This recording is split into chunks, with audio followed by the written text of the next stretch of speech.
and it's really perpetuated by these record company owners that don't want the artists to get together and compare notes on them. Because if we could get together and compare notes, I learn the game. I got paid to be on Big Pimp. We didn't have that relationship. And to be honest, I don't think Pimp would have accepted a Jay-Z verse to be of equal value to him. So let's just break this bread. What happened to him? He died on Mr. Carter's birthday. And Beyonce just did the halftime performance, and the license plate on that Cadillac was Pimp C. Thank you. Sacrifice. Just days before Pimp C was discovered lifeless in that Los Angeles hotel room, he picked up the phone one last time to call Bun B. And according to people close to them, his chilling warning was clear. He told Bun, watch your back. Every playlist is the same all over the country. It wasn't like that back then. You could fly on an airplane and go to different places. In every city you went to, they had a different song on the chart. Might have been a local artist that was #1 at the time. Everywhere we went, somebody had a different record. Pimp C was never the type to sugarcoat or hide behind riddles. If he had an issue with you, he said it straight up. And that boldness made him dangerous in an industry full of silence. Right before his death, he started running his mouth in ways that had people nervous. Pimp C began dropping names out loud, accusing Jay-Z of shortchanging UJ on royalties, blasting label executives, and even putting rappers and moguls on blast for living double lives. Pimp C got louder than ever. And then, just like that, he was gone. Who the gay rappers is? I know who let them models stick them dildos in them, and I know who did what, where, when, and why. Wow. So Do you feel like expressing that right now? Yeah, Go ahead, no? say this again. If you feel like saying it, go ahead. Say this again. I'm proud of all the rappers in the South. I'm proud of everybody selling records in Atlanta.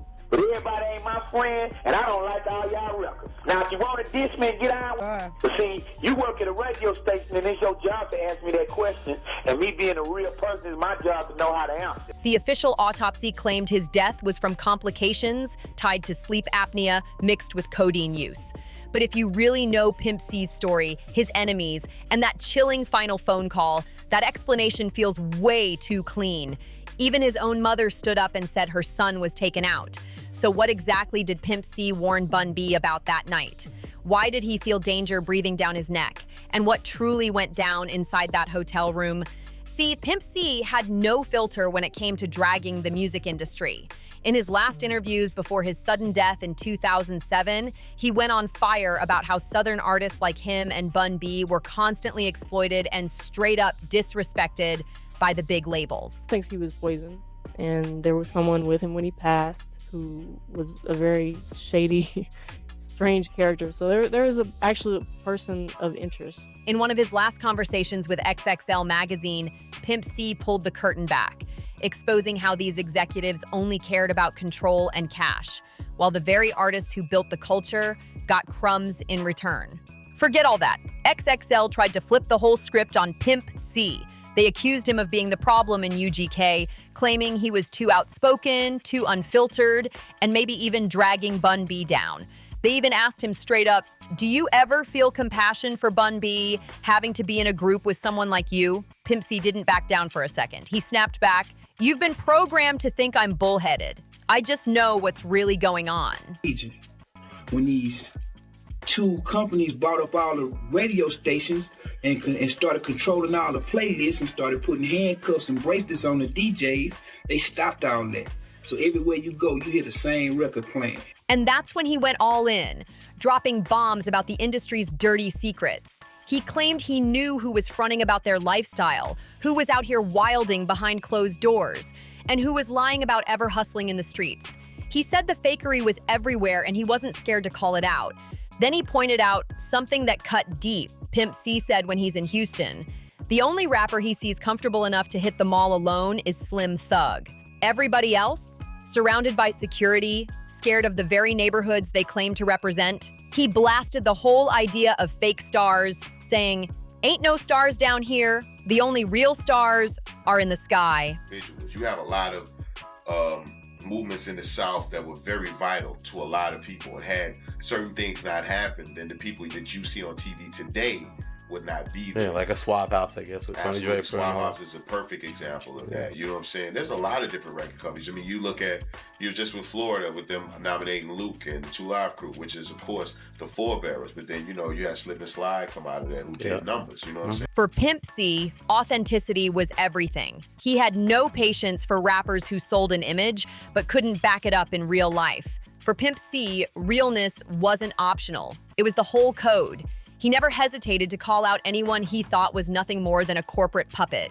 And when it came to East Coast gatekeepers, he had smoke for them too. Pimp C, and later Bun B, kept pointing out how Southern rap was constantly hated on, dismissed, and flat out sidelined by the very people controlling the industry's money flow. I called him instantly because I knew y'all niggas at the house. Right. I was like, yo, I'm excited. Got $1 million. This is it. Rockefeller is the shit. There's this shit. I called Pimp and these niggas fight. So I calmed them down. And then once Pimp locked in, he was like, wait a minute, Rockefeller. Ain't that where Jay-Z at? I was like, yeah. And I didn't get the connection. I was like, he was like, tell him to take that check over to Tupac mama and give it to him for stealing all Tupac shit. And I'm like, what? I put him on that Pac life, boy. he went, once I let him hear that Tupac, he went on his mission for me. Bun B saw it as part of a bigger hustle. Southern rappers would drop hits, build movements, and set trends, yet when it came to respect or real paychecks, they were left empty-handed. But Pimp, he pushed it even further. He started dragging names most folks were terrified to even whisper, including Jay-Z himself. Even with the success of Big Pimpin', Pimp C and Bun B were open about feeling cheated, saying they never got the proper shine or credit they deserved. And for Pimp, it wasn't just about money, it was about respect, authenticity, and power in the game. Pimp C's dislike for Jay-Z cut way deeper than business. To him, Jay wasn't just another rapper, he was someone who disrespected legends, especially Tupac. And for Pimp C, Pac wasn't just an artist, he was the blueprint for authenticity, the voice of struggle, and the symbol of fighting back against corporate vultures. You heard him say that, yo? Yeah, Jay heard him. He heard him. Because I had to jump up and apologize for this nigga to clean that shit up quick. Because I was like, I didn't realize he was in the room. So when I seen Hov there, I was like, oh. And so I told him he had to come down and go see them and go talk to mama and go to lunch with, go to dinner with them and sit down and do it the right way, because that's just how Pimp did it. If you didn't sit down and eat dinner with him and his mama, he ain't gonna break bread with you. That was just the game. Like, that's how he was raised. He had studied music. It was different, man. He knew music from the Conservatory Music of Art. He had studied from an orchestra standpoint. His mom had invested in his career. So to be who he was, so by the time people seen him, it was the counterculture of discovering hip hop and rap down there. And they were like a country version of Run DMC, him and Bun. Great artists. Or the artists. new Ghetto Boys. It was like Jay Prince had them as the new Ghetto Boys. That's what they were. And luckily, Nick moved to Atlanta. We was able to get him with Short, and Short just put the game down, and the rest was history. Right. So that caused a ruckus, because when they missed the first two Jay-Z albums because of it.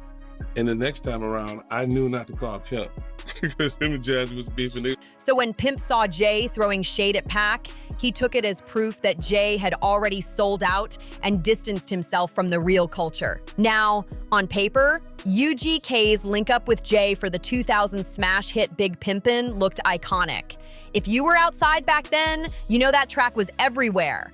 But behind the scenes, the tension was thick. Pimp C wasn't the type to jump on just any record, especially not with an artist he didn't respect. From the jump, he didn't like Jay's energy, and he never forgot the slick shots Jay had thrown at Pac. We didn't have that relationship. And to be honest, I don't think Pimp would have accepted a Jay-Z verse to be of equal value to him. So let's just break this bread and be done with it. Right. And to be honest, Pimp and Jay didn't really have a relationship in that sense. There was a lot of mutual respect, but Hov and I were always closer. Right. You know what I'm saying? I ended up getting a feature. You know what I'm saying? Yeah. But no, it was really just about, like, we worked very hard to get where we are, and we're successful now. for being purely who we have always said we were, riding dirty. Most critically acclaimed album we ever released, gold album, not one music video. You know what I'm saying? And to get to that point and to possibly in his mind throw it all away, because this dude want to pay you some money to do a verse on a beat that you would never rap to. You know what I'm saying? It just seemed like a lot. And it took a lot to kind of bring him back around to the idea of being a part of it, to the point where I just like reverse psychology. Like, fuck it, don't do it then, fuck it. Like, don't even worry about it, fuck it, we ain't gonna do it. I'm just telling me we ain't gonna do it, you don't wanna do it, fuck it. You know what I'm saying? All right, Pee-wee, fuck it, I'm a doubt. But Big Pimpin' was not like in his top 10 UGK songs. Like, he didn't even want to do another one. In the South, loyalty to Pac ran deep, and Pimp stood firm on that. UGK's then manager, Dame Dash, even admitted he tried to smooth it over by offering UGK a $1 million check just to get Pimp C on the track. But Pimp wasn't having it. According to Bun B's camp, when that offer got back to him, Pimp C clapped back saying they should hand that million to Tupac's mother instead. Yeah, Pimp eventually gave in and laid his verse on Big Pimpin', but let's be clear, he and Jay were never friends. That tension never went away. Bun B even admitted it took some real reverse psychology just to convince Pimp C to even consider the collab. And here's the kicker, even after the record blew up, went platinum, and rewrote the game, Pimp C wasn't impressed. To him, it wasn't legendary, it wasn't life-changing, it was just business, nothing more. But then the story turns even darker. Jaguar Wright came forward with chilling claims, saying Jay-Z didn't just try to block Pimp C's shine. She believes he may have had a hand in Pimp's untimely death. He lined up D-Haven, stole his life and identity. He lined up Big L, stole his life and identity. He lined up Dame Dash, stole his life, identity, and took his love. I'm saying, Sean Carter, you're a piece of shit. Taking Pimp C wasn't bad enough. You just want to go down there and you want to just remove all of the balls from every real gangster in Houston. Why the fuck did that house burn up? Who the fuck goes to their childhood house for a visit and the shit goes up in flames? That was very weird. The next day, within a week? And no, the next day. The next day. And still, no real investigation on how the house just went up in flames. Man. I guess they paid y'all off.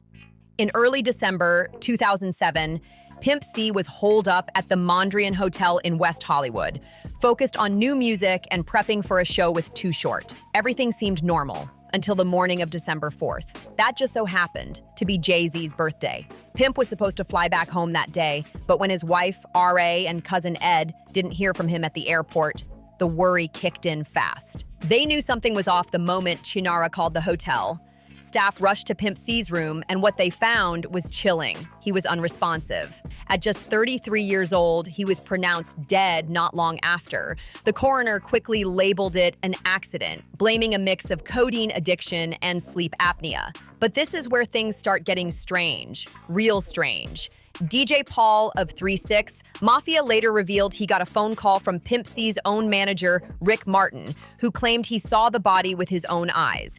And according to Rick, what he walked into didn't look natural at all. He described the room like a crime scene, blood splattered everywhere.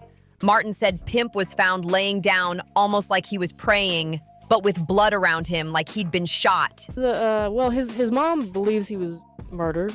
And she basically breaks down the reasons why she believes that. I couldn't really, there's some circumstantial evidence that might make you think that. But as far as like physical evidence, I had some other people review the autopsy report and things like that, and they didn't really come to a solid conclusion as far as, you know, any foul play or things like that. But a lot of people have heard that he died of a codeine overdose, which is not true at all. That was actually, you know, the day he passed or the day that the results of the tests and whatnot were not announced, the coroner said, you know, he did not overdose. And then you had all these newspapers that said that he did overdose. So that was just, irresponsible media that came up with that story. But the official story was that he had sleep apnea, which is a condition which can make it hard for you to basically stop breathing in your sleep. And the story was that he took some codeine, which prevented his body from waking up the way that it normally would. So it feasibly could have happened that way. But there are some alternate theories, which I kind of explore in the book. His mom thinks he was poisoned, and there was someone with him when he passed who was a very shady, strange character. So there is actually a person of interest, according to his mother, that she believed had something to do with his death. So I wasn't able to really definitively come to a conclusion, but I've laid out all the facts, and people can kind of decide for themselves. And they even suspected a gunshot wound to the head at first because there was so much blood no one could tell what really happened. Rick also noted something eerie. The candles in the room were all burned down to nothing. And since Pimp always lit candles to sleep, that meant he had likely been gone for at least a full day before they found him. Those big, tall candles were burned all the way down, meaning Pimp C had likely been gone for hours, maybe even a full day before anyone found him. But the mystery doesn't stop there. Insiders say his mother, Mama West Monroe, never once believed the official story. She was convinced her son was poisoned. Journalist Julia Beverly, who authored his biography, Sweet Jones, Pimp C's Trill Life Story, confirmed that Mama West never accepted the coroner's ruling. She believed with her whole heart that someone had been inside that hotel room with Pimp C that night, and that's who really took him out. And when you connect that to his final phone call with Bun B, it speaks volumes. Pimp C warning his brother to watch your back shows he felt the heat closing in. He knew powerful people in the industry had eyes on him, and he was scared enough to say it out loud. Pimp C wasn't just talking wild, he knew how the game really worked and exactly who was pulling the strings behind the scenes. This wasn't paranoia, this was a man sounding the alarm about real danger he felt closing in on him. So now the question is, was his death really an accident, or did somebody want him silenced for good? Drop your thoughts below. Do you think there's more to the story of what really happened in that hotel room? Don't forget to like, share, and subscribe, and I'll catch you in the next video.